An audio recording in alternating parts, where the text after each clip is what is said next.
Commander,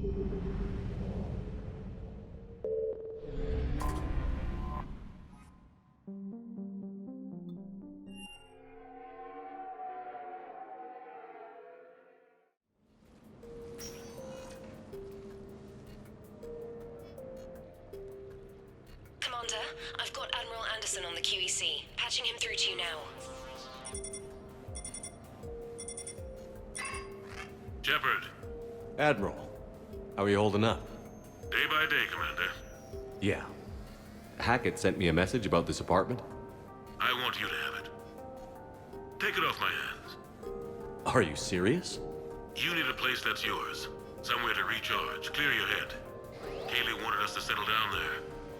Thing is, the longer I'm on Earth, the less I want to leave. And I want as few loose ends out there as possible. Like I said, you'd be doing me a favor. That's very generous. It's practical. We need you in the best shape possible. Rested. Focused. If you say so. Thank you. And make yourself at home, damn it. It's yours now. I'm sure I can manage. Okay, good. Been meaning to do that for a while. I'll talk to you soon. Be careful out there, Anderson. You too, Shepard.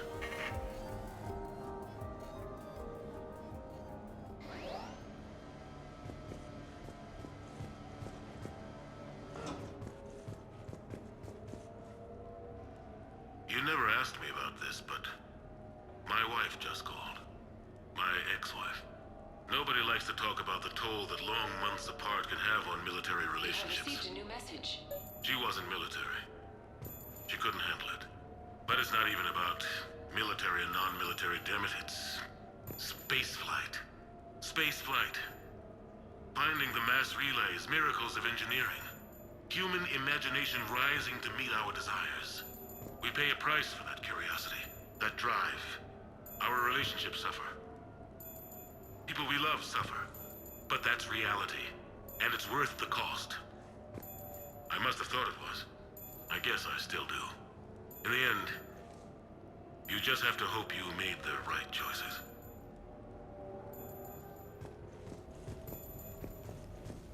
The Normandy?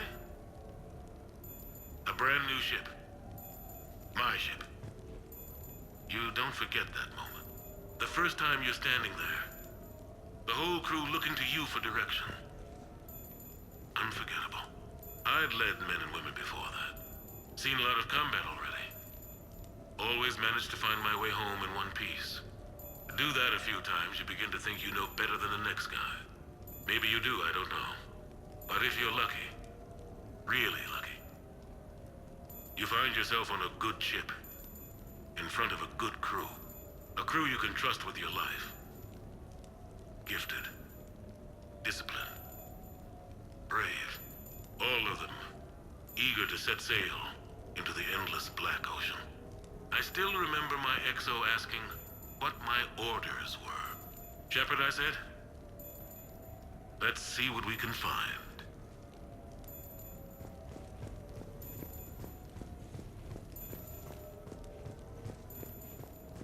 Embarrassing moments?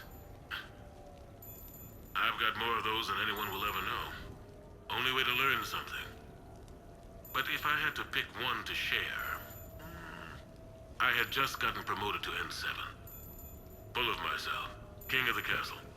Found myself buying drinks for undesirables in some rundown bar in the wards. They toasted my recent promotion. Hell, they would have toasted Batarian slavers if it had got them more drinks. About the time my money ran out, my new friends turned on me. I was outnumbered. Things didn't look good. My plan to get out of there involved lots of punching.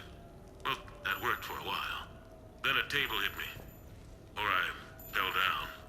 When I came to, I saw a Solarian putting the rest of the troublemakers down. A Solarian? Moved like a damn cat, I swear. When everybody was out cold. Or running. He walked over and helped me up. N7, he asked.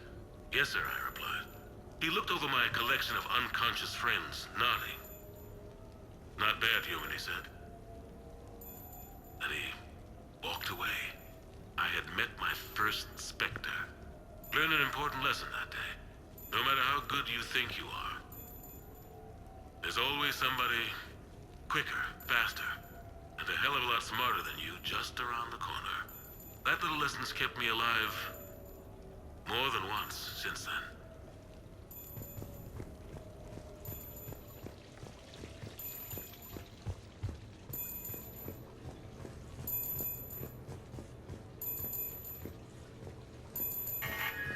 A few months ago, I had a chance to sit down with one of Earth's most decorated soldiers, Admiral David Anderson.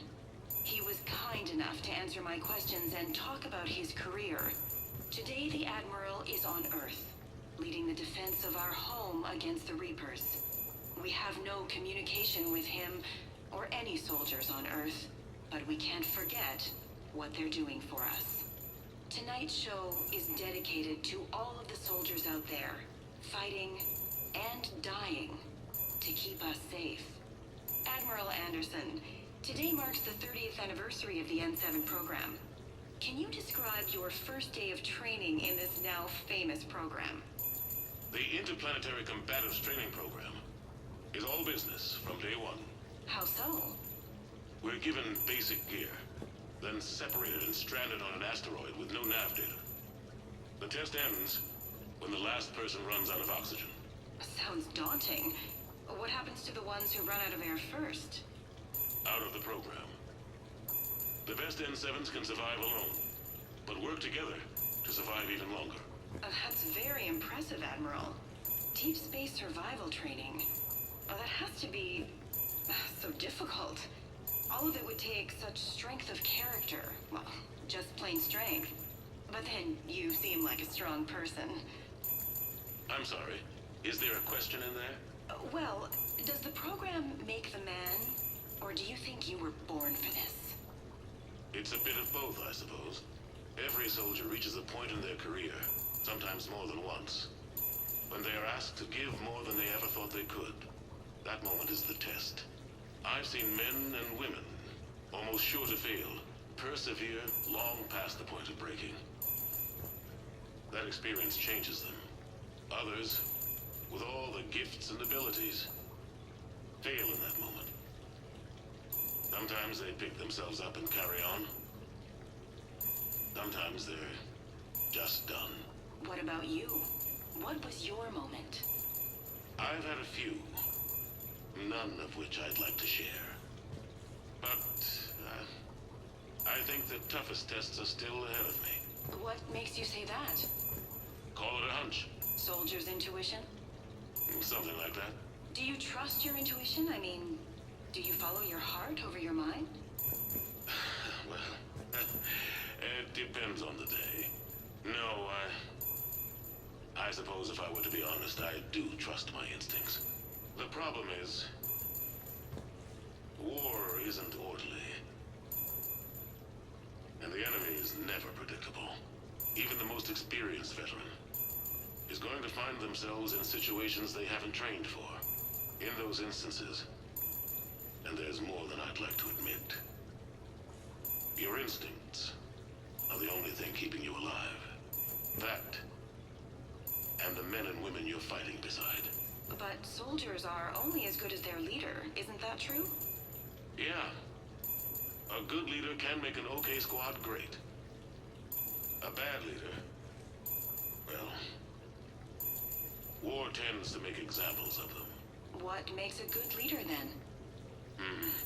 A good leader is someone who values the life of his men over the success of the mission, but understands that sometimes the cost of failing a mission is higher than the cost of losing those men. That's a terrible line to have to walk. Yes, it is. But war is a terrible thing. Thank you for your time, Admiral. Thank you.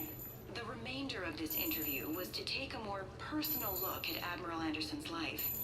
It wasn't finished when the Reapers invaded. We can only hope that the Admiral and the soldiers under his command survive to tell us the rest of their stories. I'm Kalisa Al-Jalani. Thank you for watching.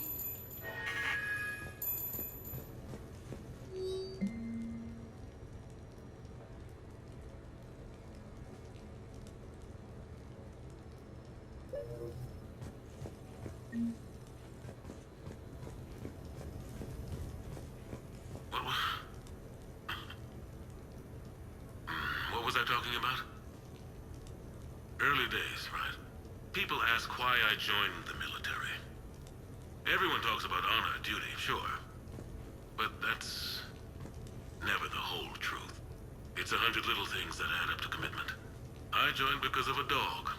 Yeah, a dog. This patchy, mean son of a bitch that used to bark at me every day on my way to school. He'd snarl and I'd start running. Scared the hell out of me. I was just a kid. I remember being in a bad mood one morning. Angry, I can't recall why. When that dog started in on me, I snapped. Started barking right back. We both kept at it until we had nothing left. Dog never bothered me again. Why'd I join the military? Sometimes you just gotta howl to make things right.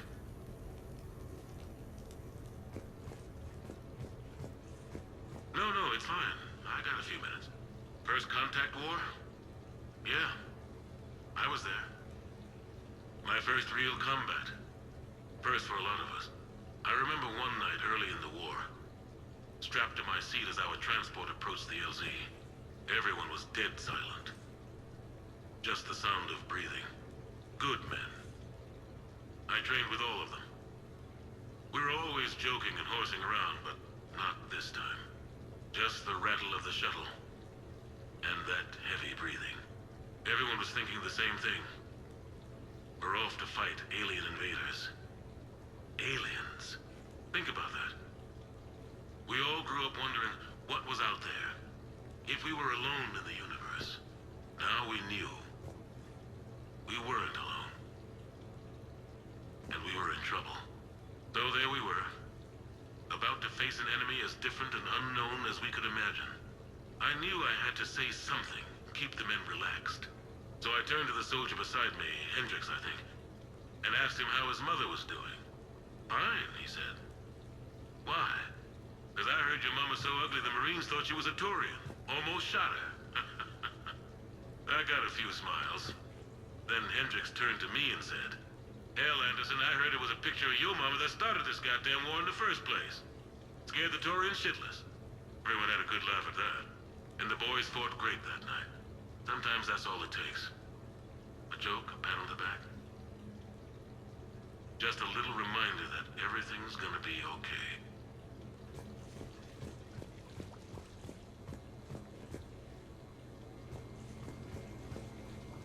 Sure, I can talk about Commander Shepard. Big topic.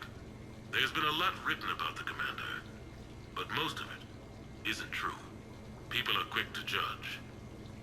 They don't know the whole story. I don't even know the whole story. But I know the man. Worked with him. Fought with him. Trust him with my life. Shepard's had some rough patches. Who of us hasn't? He's been forced to fight a lot of battles alone. God only knows how he got out of some of that. Makes your head spin. Thing is, you never heard a complaint. Never once got, "No, sir, I can't do that." He never hesitated. Few people know what Shepard's been through. I'd like to think I come pretty close. And I worry sometimes he forgets. There's a whole bunch of people who lose sleep over him getting back home. Maybe it doesn't need to be said. Maybe we're too dumb to say it. Soldiers like the Commander are rare. Men like Shepard, even more rare.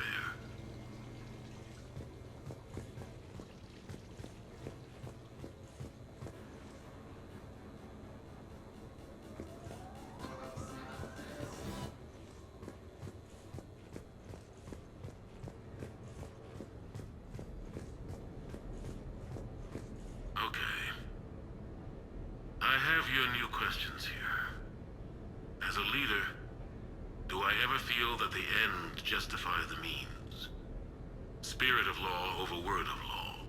I'm not going to touch that with a 10-foot pole, but I think I know what you're after. You're referring to the way I, arranged to have the Normandy released to Commander Shepard before the Battle of the Citadel.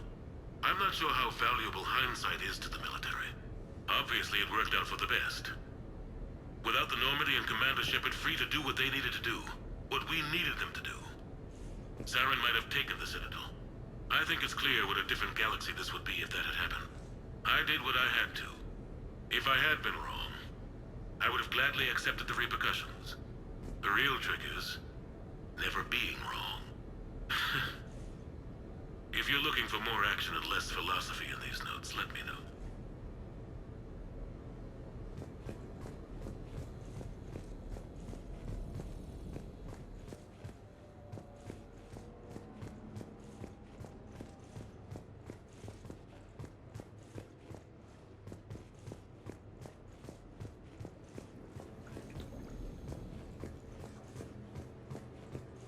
You asked me to talk about the SSV Normandy, the Normandy SR-1. As commander of the Tokyo, I was consulted on the Normandy's design, and on board for her initial training exercises. The average person probably doesn't know that the Normandy was a joint project with the Taurians. Acting CO, Eli Xander, was no diplomat. She ran out of patience with Taurian posturing and politicking during construction. The chief architect of the drive core, Octavio Tatum, and his team of Taurian engineers were in the CIC for final training exercises. Tempers flared when Xander pushed the limits of the stealth system, waiting to vent the IES well past what Tatum was comfortable with. I tried to calm the situation, but it still ended with the Taurian scientist in shackles and a human Taurian fistfight at Korra's den later. Funny now, when I first laid eyes on the Normandy, she was the most beautiful thing I'd ever seen. Day after that training run, Admiral Wright found me on the bridge. She's yours, he said. Can't trust her to Xander. Send me a list of crew from the Tokyo you'd like, and prep for your first mission. Short command thanks to Saren. Still, one of the highlights of a long career.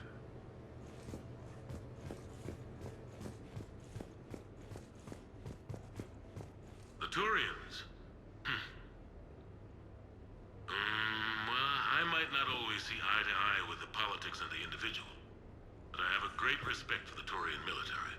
Any Alliance soldier lucky enough to take part in their training programs will certainly be better for it. Their precision, skill, and discipline come together in a way that's second to none. Not that I'm faulting our own people or training.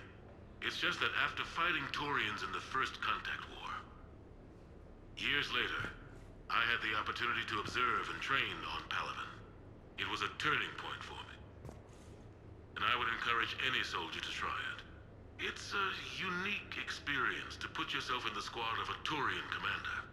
My commander was an uncompromising bastard named Bartix Oryx. If you can find him, just ask how the platoon I commanded was trounced in his strategy game. Humbling. But I've used what I learned that day many times. The xenophobes will have their say. But I think it's vital that we do more of this kind of cross-species training. There you go. And if you do find General Oryx, let me know. I owe him money.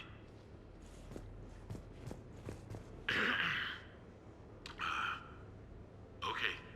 So, Tombstone data. Admiral David Edward Anderson. Not sure why anybody would be interested, but thanks for asking. I was born in London, June 8th, 2137. The last of 3 children born to Ursula and Paul Anderson.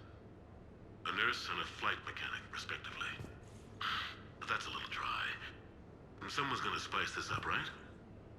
Never been much for the spotlight. Anyway, where was I? It was a second marriage for my parents. They were almost 50 by the time they had me. My mother worked shifts, so my father would often take me to the base. While he worked, I watched transport ships and fighters take off. Worked his whole life around space travel, my father. But he never left Earth. Not for a day.